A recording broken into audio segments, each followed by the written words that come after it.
नमस्कार दोस्तों, आप सभी का हमारे YouTube चैनल पर हार्दिक स्वागत है और मैं हूं डॉक्टर पंकज।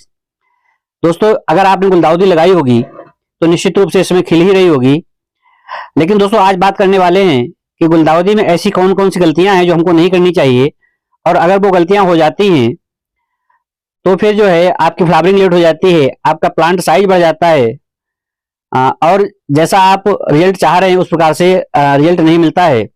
दोस्तों, इस प्रकार की कुछ गलतियां हमारे साथ हुई हैं जो समझिए एक तरीके से हमसे हुई हैं, या हमारे साथ जो काम करने वाले लोग हैं उन्होंने कर दी हैं, लेकिन उसका परिणाम जो है आपके सामने है। दोस्तों, गुलदाउदी जो पौधा है ये कंपोजिटी फैमिली का है। इसको क्राइसेंथेमम के नाम से जानते हैं। भारतवर्ष में इसको बहुत जगह सेवंती के नाम से भी जानते हैं। और गुलदाउदी जो है ये गुलाब के बाद में सबसे ज्यादा पसंद किया जाने वाला पौधा है। प्रदेश स्तर पर इसकी कंपटीशन भी होती है। इसके आप कलर देख रहे होंगे, बहुत सारे कलर्स हम लगाते हैं। हर साल लगभग 150 गमले के आसपास हम लगाते हैं। लेकिन दोस्तों, इस बार हमारी गुलदाउदी में जो फ्लावरिंग है वो लेट हो गई है, प्लांट साइज बढ़ गया है। तो इसकी सबसे बड़ी जो इसमें जो कमी हो गई थी वो ये कमी हो गई क्योंकि इसमें जो नाइट्रोजन की मात्रा थी वो ज्यादा हो गई। दोस्तों, शुरुआत से आपको बताते हैं कि अगर आप गुलदाउदी लगाते हैं तो आपको गुलदाउदी की जो मिट्टी तैयार करते हैं उस मिट्टी में आपको किसी प्रकार का एनपीके, डीएपी या कोई भी केमिकल नहीं मिलाना है। सिर्फ आप मिट्टी मिलाइए। मिट्टी में वर्मी कंपोस्ट अगर आपके पास है, या इसके अलावा अगर आपके पास घूड़ा है, काऊ डंग है, उसको मिलाइए। इसके अलावा ऐसा कोई भी आपको कंटेंट नहीं मिलाना है जिसमें नाइट्रोजन की मात्रा ज्यादा हो जाए। दोस्तों, अगर मिट्टी में या पौधे को आप नाइट्रोजन की मात्रा ज्यादा दे देते हैं तो उसकी दिक्कत ये हो जाती है कि पौधा जो है वेजिटेटिवली बहुत जो है ग्रो हो जाता है, माने वर्धी जनन करता है, माने उसके टिलर्स बहुत सारे निकलते हैं, किल्ले बहुत सारे निकलते हैं और पौधा हाइट पकड़ जाता है। दोस्तों, गुलदाउदी जो है एक तो टाइम से लगाना चाहिए। कभी कभी ऐसा भी होता है कि जो सकर्स होते हैं, सकर्स आप समझ रहे होंगे, गुलदाउदी के साइड से जो पौधे निकलते हैं, जो किल्ले निकलते हैं उन्हें सकर्स कहते हैं। उन सकर्स को अगर आप लगाते हैं और उनकी कटिंग लगाते हैं तो फिर गुलदाउदी जो है लेट मतलब जो है फ्लावरिंग देती है, टाइम से नहीं खिलती है। दोस्तों, ये वो वाली गुलदाउदी है जिसमें फ्लावरिंग इस बार लेट हो गई है। जैसा कि आप देख रहे होंगे, पौधा बहुत हेल्दी है, गमले में बहुत झमक के चल रहा है, जैसा कि आप देख पा रहे होंगे। लेकिन इसमें आप देखिए बड जो है वो अब आना शुरू हुई है, जबकि जिन लोगों ने इसी के साथ में गुलदाउदी लगाई थी उनकी गुलदाउदी अब जो है खिलने के बाद में, माने उनके जो फ्लावर्स हैं वो झड़ने के कगार पे हैं। गुलदाउदी की फ्लावर की एक और सबसे खास बात ये होती है कि ये फ्लावर जो है बहुत दिन तक रुकता है, माने महीना 1.5 महीना बहुत आसानी से रुक जाता है। गुलदाउदी में पानी का भी आपको ज्यादा ध्यान रखना है, माने इसमें ओवर वाटरिंग आपको नहीं करनी है। अगर आप ओवर वाटरिंग करते हैं तो भी आपका पौधा खराब हो जाता है। जब भी इसमें फ्लावरिंग हो रही हो उस समय आपको ऊपर से पौधे को शावर नहीं करवाना है, क्योंकि पानी जो है वो गुलदाउदी के फ्लावर में फंस जाता है और वहां पे फंगस ग्रो हो जाता है। पौधा एक तो फ्लावर खराब हो जाता है, ऊपर से डाईबैक में आपका जो पौधा है उसका स्टेम भी खराब हो जाता है। जितनी भी गुलदाउदी आपको दिखा रहे हैं ये वो गुलदाउदी है जो इस बार लेट हो गई है। हालांकि इसमें फ्लावरिंग आएगी, लेकिन फ्लावरिंग इसमें अब जाड़े जब थोड़ा कम होंगे और लाइट की इंटेंसिटी बढ़ेगी तभी जो है इसमें फ्लावरिंग होगी। इसमें सबसे बड़ी एक तो ये कमी हो गई थी कि हमारे जो माली थे उन्होंने इसमें जो मिट्टी मिलाई उसमें इन्होंने डीएपी वगैरह और जिंक वगैरह मिला दी थी, तो जो केमिकल हिस्सा था वो थोड़ा ज्यादा हो गया था। और दूसरी और एक कमी ये हुई कि पिंचिंग का भी एक टाइम होता है। जैसे छोटी वाली गुलदाउदी जो आप देख रहे हैं, अब पहले तो आपको बता दें कि गुलदाउदी की 2-3 वैरायटियां आती हैं मेन, हालांकि बहुत सारी वैरायटी आती हैं लेकिन मुख्य वैरायटियां 2-3 होती हैं।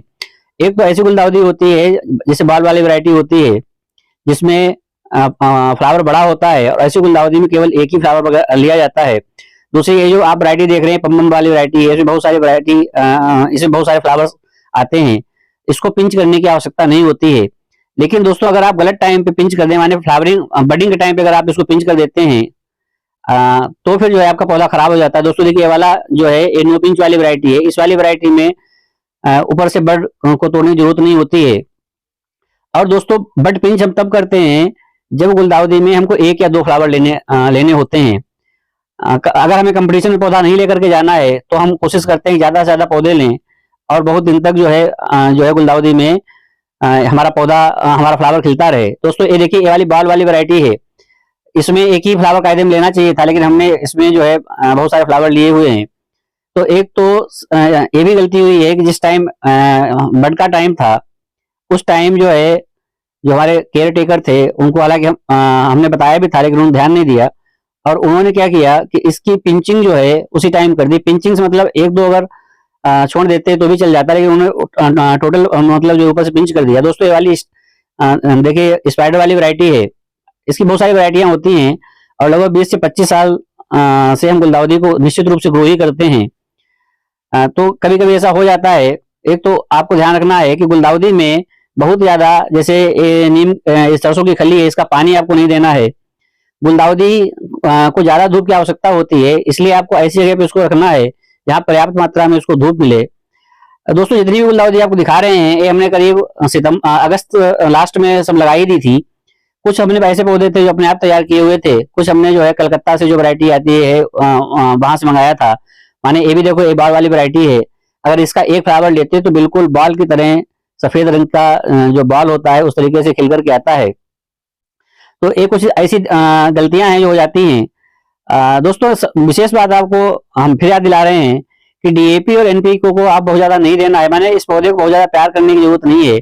ऐसा नहीं कि डीएपी डाल दें फिर एनपीके डाल दें, पौधा जो वेजिटेटिविटी ग्रो कर जाता है, हाइट पकड़ जाता है, इसका फ्लावर साइज भी छोटा हो जाता है, तो फिर बहुत दिक्कत होती है। दोस्तों दूसरी बात यह है कि हमने जैसा कि आपको बताया कि आपको इसकी जो खली है सरसों वाली वो भी आपको नहीं देनी है। मतलब ऐसा भी नहीं है कि आपको नहीं देनी, पौधे की आवश्यकता के अनुसार आपको देनी है। दोस्तों ओवर वाटरिंग इसमें बिल्कुल नहीं करनी है और इसको ऐसी जगह पे रखना है जहाँ पे जो है धूप पर्याप्त मात्रा में आए। दोस्तों एक इसमें और प्रॉब्लम होती है, जो इसमें इंसेक्ट्स वगैरह लग जाते हैं, माहू लग जाती है, उसका भी आपको विशेष ध्यान रखना है।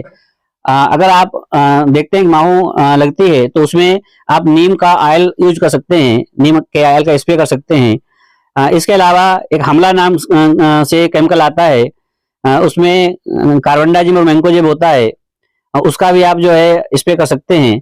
तो इस प्रकार से आप अपनी गुलदाउदी को बचा सकते हैं। उम्मीद करते हैं दोस्तों हमारी जानकारी पसंद आई होगी। आज के लिए बस इतना ही। दोस्तों पौधों के संबंध में अगर आपको कोई भी दिक्कत हो, कुछ भी अगर आप पूछना चाह रहे हैं तो कमेंट बॉक्स में पूछ सकते हैं। निश्चित रूप से हम अपने जितने व्यूअर्स होते हैं उनको जवाब देते हैं। अगर आपने अभी भी हमारा चैनल सब्सक्राइब नहीं किया है तो कृपया हमारे चैनल को लाइक करें, सब्सक्राइब करें और शेयर करें, क्योंकि हम अपने चैनल पे इसी प्रकार की नई नई जानकारियां देते रहते हैं।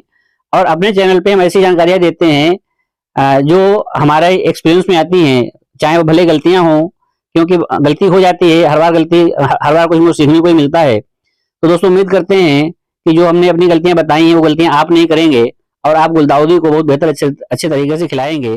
जय हिंद, वंदे मातरम।